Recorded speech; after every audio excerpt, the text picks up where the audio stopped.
اچھا جی، آج کا سوال یہ ہے کہ غزوہ خندق میں خندق کھودنے کا مشورہ کس صحابی نے دیا تھا؟ اس کا جواب دیجیے۔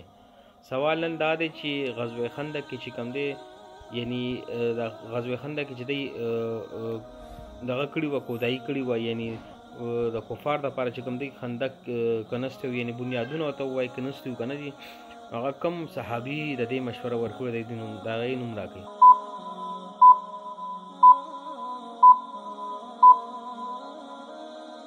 اچھا جی، آج کا سوال یہ تھا غزوہ خندق میں خندق کھودنے کا مشورہ کس صحابی نے دیا تھا؟ اس کا درست جواب ہے حضرت سلمان فارسی رضی اللہ تعالی عنہ نے. سوال نن دا و چې په غزوه خندق کې یعنی بنیادونه ورته ویلی شو چې د کفارو خلاف دی بنیادونه کنستو، نو د دې مشوره کوم صحابي ورکړي و؟ د دې درست جواب دی حضرت سلمان فارسی رضی اللہ تعالی عنہ.